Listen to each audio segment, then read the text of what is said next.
Hi and welcome to The Winning Factor. I'm Alan Aitken, and on this show each week I take a look at some upcoming races and we try to isolate an ingredient of the race that we might look back on later as having been key to finding the winner. Well, it's Longines International Trials Day at Sha Tin on Sunday with the Group 2 Jockey Club Cup, Mile and Sprint. And one of those is the first race that we're going to take a look at today, and that is race 6, where our winning factor is the conditions. So this is the first of the 3 Group 2 features, and I'm sure there'll be plenty of interest here from the Hong Kong International Races point of view. And the runners who are going to attract plenty of attention here, I think the top 2 with a Group 1 win in the last year, Hot King Prawn and Wellington, both resuming for the new season.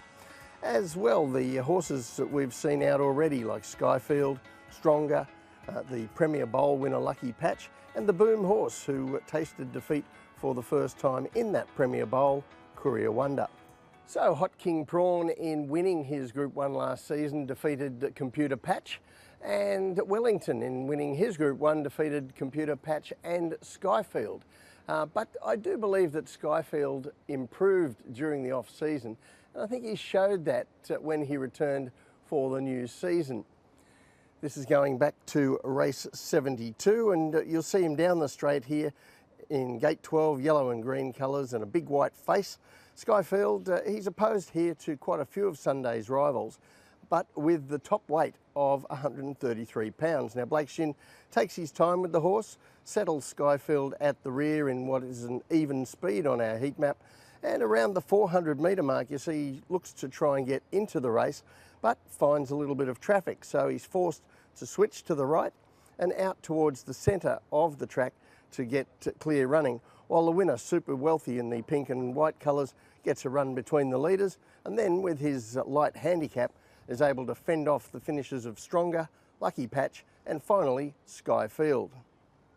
Now since then, in the Premier Bowl, we've seen Lucky Patch able to beat Super Wealthy and Stronger, while Skyfield was down the track in 10th, and in 5th placing was Courier Wonder, but both of those horses had defeats in those unexpected runs. This is race 99, the Premier Bowl, and in brown and white colours, Courier Wonder, he goes back to midfield in the early stages, while this time Blake Shin attempts to use his low draw with Skyfield and is much closer than usual. And now take a look at the heat map. That is a disaster in the making. The pace this time is red hot. The leaders are carving each other up in front, and being anywhere near them is perilous, especially for the horse with the top weight, Skyfield. Now he comes out and tries to pounce at the 300 metres, but he's quickly in trouble after doing that extra work. While Courier Wonder, you see, he's far enough off the front to have energy left, but he has troubles of his own and runs into a wall of horses. The run-ons with clear room dominate in the finish, but the 2 horses I've highlighted certainly had their excuses. So now we come to the Jockey Club Sprint on Sunday, and we throw in the 2 Group 1 winners from last season. So does that make the challenge more testing for the horses that we've seen racing, or not? And if we have a look at these tables I'm going to show you, these Group 2 races with the set weights and allowances in Hong Kong, there's only 4 of them or 5 of them a year, and they've always fascinated me. I'm including all the Group 2s on Sunday over all distances. The Group 1 winners in these races concede only £5 to their non-Group 1 winning rivals in the past year, but that £5 seems to be the weight of the world. It doesn't seem like it's much, but it's very significant. In the last 10 years, only 10 of these races have been won by the horses carrying the extra £5. Some of the beaten ones were red-hot favourites and household names in Hong Kong racing. And as you see on the right-hand side, the final column, they perform so far below market expectations, the higher weighted horses, winning 7.4 fewer times in those 51 races than the betting had forecast. So the best place to look for the winner in these races is away from the Group 1 winners with the extra weight and amongst the horses carrying 123 pounds. So when we take a look at the map for this race, I think we'll see a more normal speed this time. I think Courier Wonder will possibly be ridden more positively, and Skyfield revert to his old style of getting back and unleashing a big finish. So the tip in race 6, Skyfield, his winning factor, the conditions. He's run one good one and one bad one this season under top weights. A bit of a hiccup tactically last start, but with the 123 pounds, he's one of the favoured runners here, and I think we'll see a return to form from this talented sprinter. The other race I want to take a look at is the final race, race 10, and our winning factor here, the tempo. Well, this is a pretty decent Class 3. I'm sure there'll be plenty of fans of horses like Team Spirit, the likely leader, and Speedy Mouse, who has had excuses in 2 recent starts. John Size has a very interesting newcomer in Packing Lad, who was unbeaten in Australia. Carroll Street and Enia Fortune have chances, but the favourites look like being California Spangle and Never Too Soon.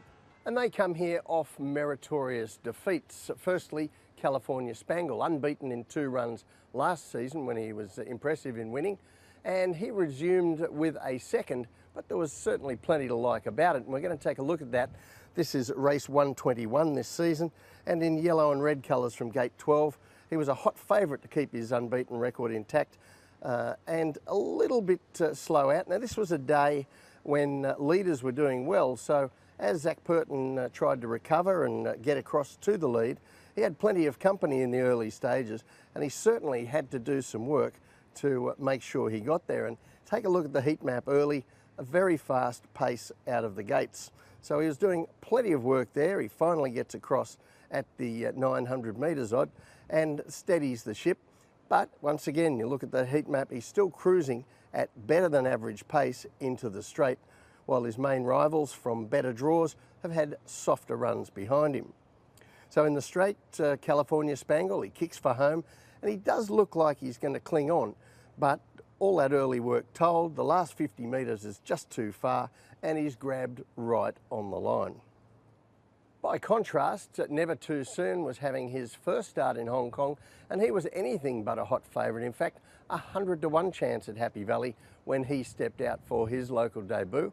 And this race is 139, and in dark purple and green colours from a wide draw.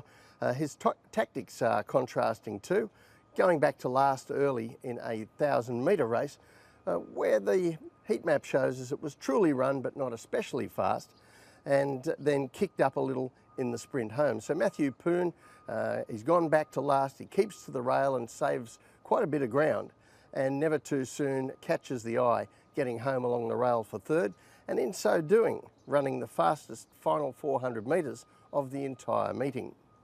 So the extra distance on Sunday should suit him. Not entirely sure that the map will suit him as well as California Spangle though. When we take a look at that map, the way they line up, I expect Purton again to ride positively on the speed horse California Spangle. Now he does have a designated leader in the race this time, Team Spirit, but the other runners look to mostly take a trail, and perhaps Purton will be able to get across more comfortably outside the leader. And I also won't be surprised to see a more positive ride going up in distance from Poon on Never Too Soon. He had shown more speed in Australia in his races and even his Hong Kong trials, but he still doesn't look a leader in the race, so the setup could even become a little bit awkward for him if he gets forward and can't get across. So the tip in race 10, California Spangle. His winning factor, the tempo. He just did too much work early last time, and that cost him his unbeaten record. I don't think he'll have to work nearly as hard on Sunday, and that looks a much kinder situation for him. Well, that's it from the winning factor for this week. Enjoy the Group 2s on Sunday. We'll see you next time.